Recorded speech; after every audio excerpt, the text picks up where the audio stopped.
What's up, guys? Today we're going to be unboxing the Galaxy S21 FE 5G here, and very interesting phone because you know, all the drama with this phone of it coming out really late. A $700 flagship, the successor to the S20 FE here, and I think it's going to be a very interesting phone to see if Samsung, how many of these units Samsung sells, and also I think when the S22 comes out, they will most likely just stop selling the S21 and replace it with this because it doesn't make any sense. It won't make any sense for them to keep it. But we'll see what Samsung does here.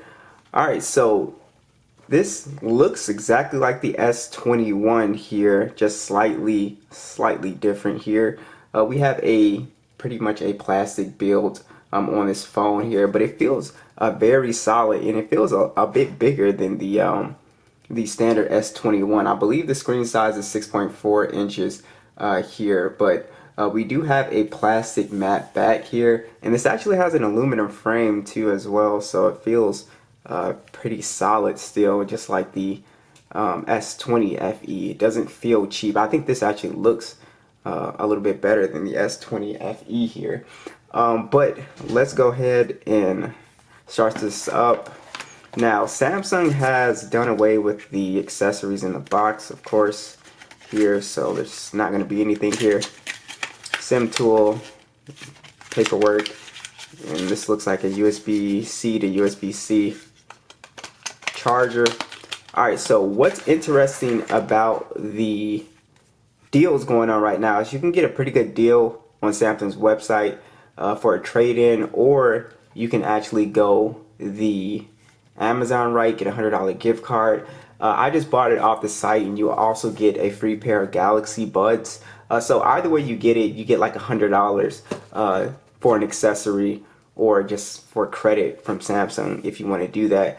So let's go ahead and set this up. Let's run through all these specs and stuff like that. Alright guys, let's go ahead and talk about the display difference on here, because it's a pretty nice upgrade, especially from the S20 FE. Not in terms of, you know, pretty much quality, it's still pretty much the same specs, but we do have a much better screen to body ratio here. So much slimmer bezels, a much more modern looking design here. So I absolutely love that. I believe it is 85.3% for the screen to body ratio at 6.4 inches. So it's a very nice display. It's what we are all accustomed to seeing here. The dynamic AMOLED display, 120 Hertz, HDR10 plus. It's a very high quality, very color accurate Samsung panel, 411 for the PPI. Got the little punch hole in the middle. Overall, it's a beautiful panel here, just super colorful, very vibrant, and very smooth with this 120 Hertz. I mean, it's silky smooth. So I absolutely love the display on this phone. This phone is also IP68 dust and water resistant as well, which is really cool. So you can get this thing wet and it won't break immediately, which is something that I really like here. Now let's go ahead and talk about the software. So out of the box, this thing comes with Android 12. I just ran the Geekbench scores, so this is what we get here. As you can see, really nice scores for the Snapdragon 888 processor here, especially with this Android 12 update. So it is really fast, guys. Also, you have all of your little Samsung features in here. The Samsung desktop support is here. Secured folders is here. This phone has NFC as well as the reverse wireless power sharing is on here as well. So if I wanted to charge the first, let's say for instance another phone or the Galaxy Buds or something like that, I can be able to do that, but you have to be over 30%, of course. But yeah, so absolutely love the software on here. Our Samsung Edge is still here, still one of my favorite features of Samsung, of their One UI software, just really handy. Now, gaming on this phone is pretty much going to be an excellent experience because we do have the Snapdragon 888 processor here. We have 128 gigs of internal storage, 6 gigs of RAM, no SD card support on this year's model.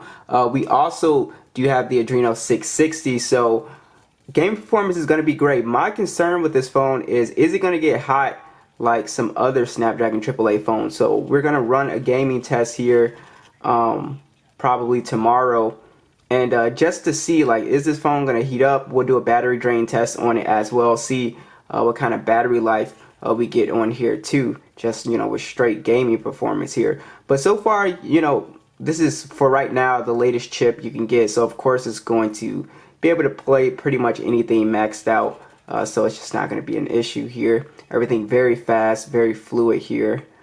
So yeah, the gaming experience is going to be solid. Stay tuned for that gaming test. Now this phone does have stereo speakers. Let's go ahead and hear them, see if they sound a little bit better than the S20 FE.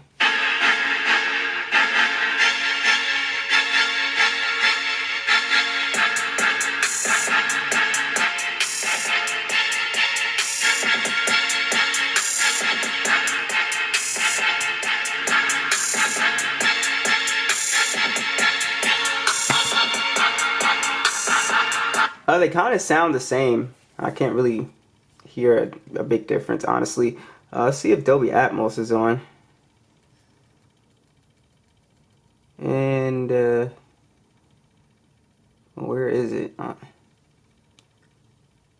Oh, it was not on.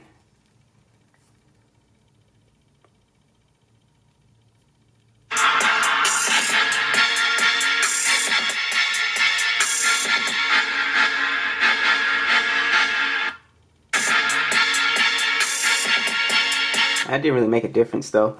The speakers still sound good. You get really good volume out of this top speaker. So the speaker quality sounds great, but I don't really think it's an upgrade from the S20 FE, honestly. Let's talk about the fingerprint scanner. So it's like all the way down here, very low. I remember it being that low. The S20 was a little bit higher than that, but it's still very fast. Don't have any issues with it. We also have face unlock on here as well. See if I can get it from behind the camera. Yeah, I can't get it, but I was playing with it earlier. It works just fine.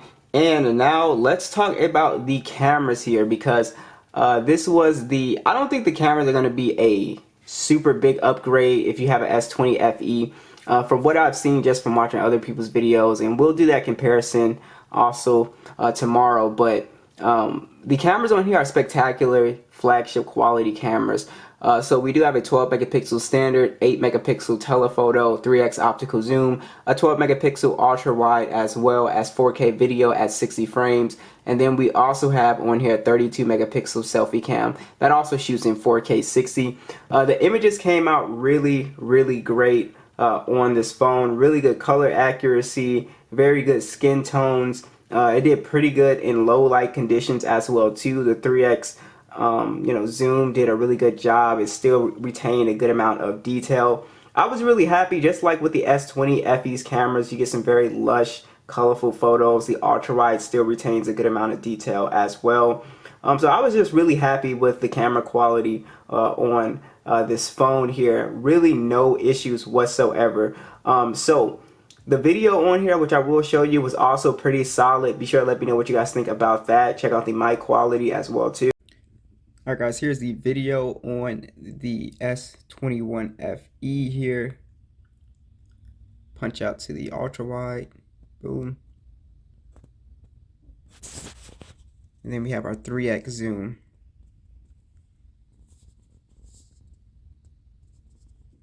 It looks pretty good, honestly.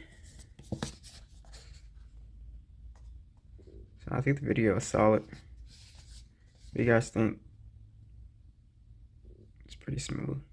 So lastly, let's touch on battery life. We do have a 4500 milliamp battery, 25 watt charging, charges to 50% in 30 minutes. And we also have 15 watt wireless charging, reverse wireless charging. I'll do a battery drain test on this phone, but we should easily, just like the S20 FE, we should get all day battery life like that phone as well. So I think this is a solid phone. Very awkward. It's got some tough competition. Especially with just Samsung itself releasing the S22. So that phone, it's going to be a little bit pricier than this one, but I think the price will come down on this, and I think the S21, the standard one, Samsung might just do away with that one. Otherwise, it is really an awkward buy, but it's a very good phone. I can't really say anything negative about it besides just the awkward timing that this phone came out. Other than that, if we just strictly look at the phone itself, it's a very good phone. And again, it's got competition like the Pixel 6, which is a very good phone as well around this price point. But I like it. It's a very solid. I would choose this honestly over the Pixel 6 because you guys know I really love the screen. And that the Pixel 6 has a really kind of like chunkier bezels. I really love that they went all out with the very minimal bezels on here. It's just a very nice Samsung display. So I think I've always thought Samsung just makes some really nice looking displays. So what do you guys think? Be sure to let me know, and I'll catch you guys in the next one.